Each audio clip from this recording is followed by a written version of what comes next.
Smoky Smokes, in this video I am going to be talking to you about the synapse, about when the action potential arrives at the synapse and causes the release of a neurotransmitter into the synaptic cleft, and then the subsequent formation of an action potential on the next neuron. Okay, so here we are at the axon terminal of one neuron, and then we've got the synaptic cleft, and then we've got the dendrite of neuron 2. So if we were just going to label some things here, we would label the axon, the synaptic terminal, the synaptic cleft. This membrane here is known as the presynaptic membrane. This membrane here is known as the postsynaptic membrane. And here we can see we have got vesicles. These vesicles contain neurotransmitter. There are a number of different neurotransmitters, but the one that we are going to use as our exemplar in this video is acetylcholine, which we can shorten to ACH.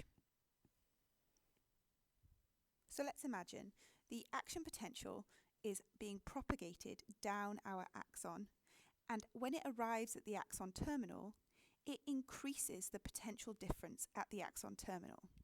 The depolarization of the axon terminal triggers the opening of voltage-gated calcium ion channels.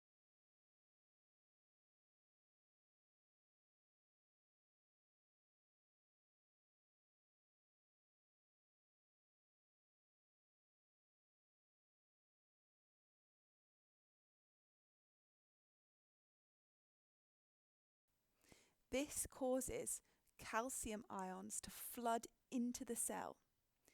These calcium ions interact with these synaptic vesicles, and they cause them to move towards and fuse with the presynaptic membrane.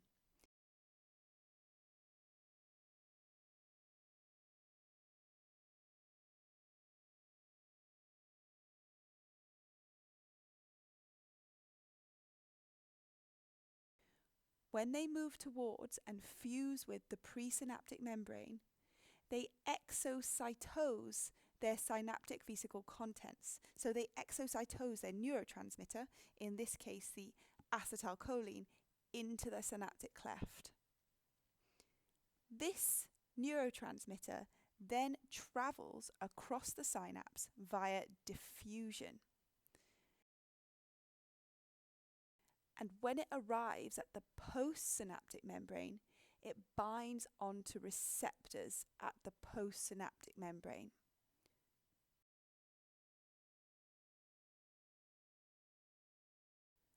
The binding onto the receptors triggers the opening of ligand-gated sodium ion channels. That term just means chemically gated. It just means that the binding of the neurotransmitter triggers the opening of the sodium ion channels.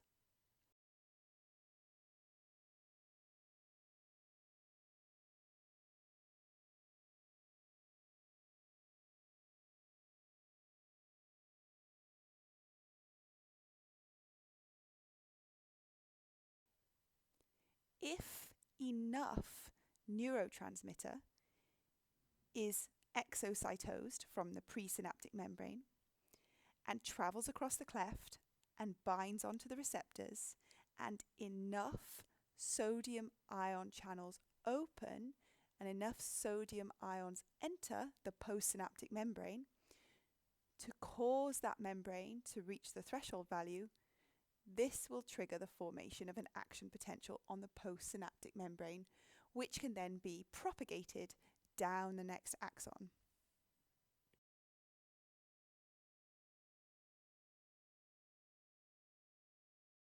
Okay, so the next thing that we need to talk about is, why is the synapse important? The synapse is important to ensure that messages travel in only one direction. It ensures unidirectional flow of the action potential. How does it do this? Well, one, the neurotransmitter and the vesicles containing the neurotransmitter are only found in the synaptic terminal on the presynaptic membrane, so they can only be released from that side. 2, the receptors for the neurotransmitter are only found on the postsynaptic membrane, and the ligand-gated sodium ion channels are also only found on the postsynaptic membrane. So the direction of travel can only be from the synaptic terminal of neuron 1 to the dendrite of terminal 2. The second key function of the synapse is integration of messages. This takes place in 2 ways: spatial summation and temporal summation. And we're going to talk through each of those in turn now. So the first thing that we need to understand about summation, it's this idea that we can join electrical impulses from different neurons or from the same neuron together in order to generate an action potential on the next neuron. So in order to understand this, we need to understand that in order to create an action potential on the postsynaptic membrane, you need to have an influx of enough sodium ions for it to reach the threshold value of minus 40 millivolts. And then this will trigger the opening of the voltage-gated ion channels, and then this will cause the action potential to be formed. But that first step is the one that matters. For instance, if only a small amount of neurotransmitter reaches the postsynaptic membrane and therefore only binds onto a small number of receptors, and therefore only a small number of sodium ion channels open, only a small amount of sodium will go in within a set period of time. And so you won't form an action potential. You'll have a failed action potential. It won't reach the threshold value. The potential difference will just fall back to the resting potential and nothing will happen. No action potential will be formed. No action potential will be propagated along the neuron. So, why is this important? Well, actually, you don't want to send every single message to your brain. Every single tiny stimulus that you receive from your external and internal environment, you don't send all of that information. Summation helps us to filter out low-level background stimuli. So perhaps an action potential gets sent along your sensory neuron, and then when it gets to the synapse, either there isn't a great enough frequency of action potentials have been created by that original stimulus, so not enough arrive in a short enough period of time to trigger enough neurotransmitter to be released to trigger the next action potential, or not enough arrive from different axons to trigger an action potential on the next neuron. So that's the difference between spatial and temporal summation. Let's talk about spatial summation first. In spatial summation, there will be many neurons all meeting at the same synapse and all synapsing with the same second neuron. So we can imagine, for example, that we might have a number of receptor cells receiving information from our skin, okay? They're all coming from a very close area, a close range of our skin, and they're bringing this electrical impulse. We've received a very slight stimulus from this area of our skin, and they send their action potentials down. Each one has only received a very slight stimulation, and they only cause the release of a very small amount of neurotransmitter in the cleft. But if we add up all that neurotransmitter that is released at exactly the same time, and all that neurotransmitter binds onto the complementary receptors on the postsynaptic membrane, it's still enough to trigger an action potential. It's summed up. This is something that you learnt about specifically when you learnt about convergence in the retina. So that's what you can link that to. Temporal summation is if we think about one single action potential arriving at the presynaptic membrane, that will not trigger enough neurotransmitter to be released to trigger an action potential on the postsynaptic membrane. What you need is a number of action potentials to arrive in quick succession. They arrive in quick succession and they trigger in a very short period of time the release of the neurotransmitter, and all of those together add up to cause the formation of an action potential on the postsynaptic membrane. That's temporal, temporal meaning over time. So spatial summation is a number of neurons all meeting at the same synapse, and temporal summation is one neuron receiving a large number of action potentials at the presynaptic membrane in a short period of time.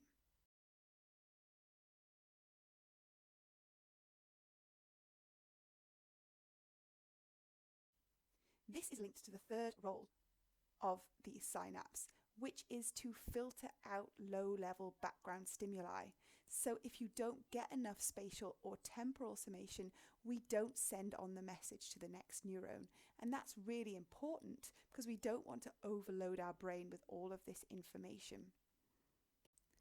The fourth and final important function of the synapse is dispersal of messages. So we don't have a simple brain. We have a really complex brain. When you see something or feel something or think something, that can trigger messages, that can trigger electrical impulses to be sent to all parts of your brain. Maybe you smell a rose and that message gets dispersed to the memory parts of your brain or the emotional parts of your brain. How do you feel about the smell of the rose? Do you then go and look for the rose? Do you then touch it? All these things are linked together. We disperse messages. We might receive one stimulus, but that isn't going to result in one single predictable response. We want to disperse that message around our central nervous system so we can have these complex responses and also these complex thoughts and feelings that we have to all the stimuli in our environment. Okay, let's go back to our synapse that we started with. Our neurotransmitter bound onto our postsynaptic membrane and it triggered the action potential. As long as that neurotransmitter is bound onto its complementary receptor, it will keep those channels open and sodium will keep flooding in and action potentials will keep being generated on the postsynaptic membrane. We obviously don't want that to happen. We want this to be a one-time event. They open the channels, an action potential is formed, and then we want the channels to close again. In order to close the channels, we have to get that neurotransmitter off the receptor. In order to do that, we need an enzyme. So, there is an enzyme called acetylcholine esterase. Acetylcholine esterase breaks down acetylcholine at the postsynaptic membrane into acetate and choline. These then move via diffusion back to the presynaptic membrane.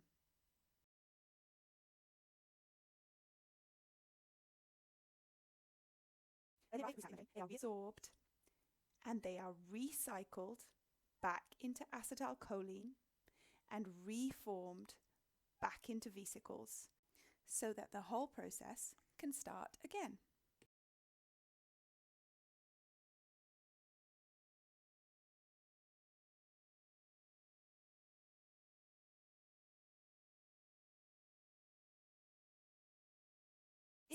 The breakdown of neurotransmitter, you would be unable to prevent the message from travelling along the next neuron continuously.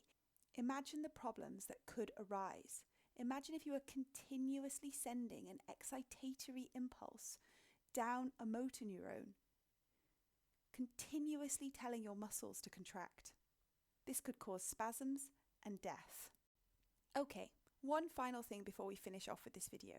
So far we have talked about acetylcholine and how it interacts with the postsynaptic membrane. Acetylcholine is an excitatory neurotransmitter.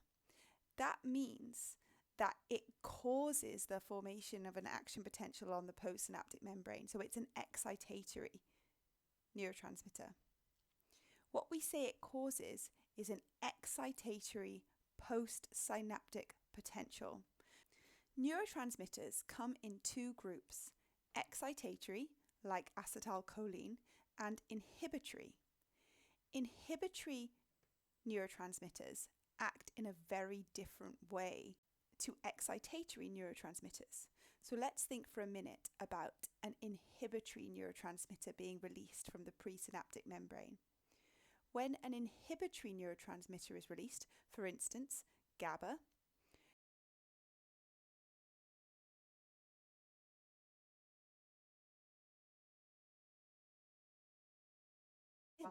onto these receptors on the postsynaptic membrane, it causes the influx of chloride ions. So instead of causing the opening of sodium ion channels, it causes the opening of ligand-gated chloride ion channels. Chloride ions flood into the membrane. When chloride ions flood into the membrane, they are negative and they will cause the postsynaptic membrane to become hyperpolarized. It will enter a refractory state. This is called the inhibitory postsynaptic potential.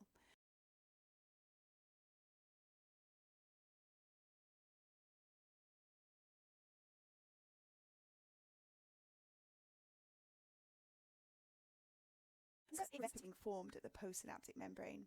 So it counteracts any excitatory signal that may arrive at that neuron and stops any further messages from being sent.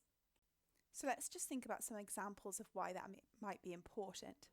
So GABA plays a really important role in our relieving of anxiety and stress. So the most important factor that contributes to stress and anxiety is increased neuronal activity in the brain. GABA inhibits this increased neuronal activity in our cerebral neurons, and it allows a person to relieve stress. GABA also decreases blood pressure by decreasing the firing of the sympathetic nerve. We've already talked about how GABA is involved in reducing anxiety, but it also is involved in sleep. So because GABA decreases the neuronal activity in our cerebrum, it enables us to sleep. Okay, so we've covered a lot of information in this video. We've covered the generalized structure of a synapse, how the electrical impulse, how the action potential is converted into a chemical message at the synapse. We've talked about this transduction event, how this chemical message then diffuses across the synapse and triggers the formation of a new action potential on the postsynaptic membrane. So we've talked through that process. We've also talked about how it stops. So we've talked about the role of acetylcholine esterase in breaking down acetylcholine and causing it to be recycled back in the presynaptic membrane. We've talked about summation. So we've talked about spatial and temporal summation and how they work. As part of looking at all the important functions of synapses, we've looked at all the reasons why synapses are important. We then went on to look at the fact that there are different types of neurotransmitters, excitatory and inhibitory. And we looked at one example of an inhibitory neurotransmitter and how that works differently to how acetylcholine works. You want to take some time now to go away, draw some diagrams, check you can talk through the whole process, check you understand all these new key terms that we've gone through today, and then test yourself on what you've learnt. Well done.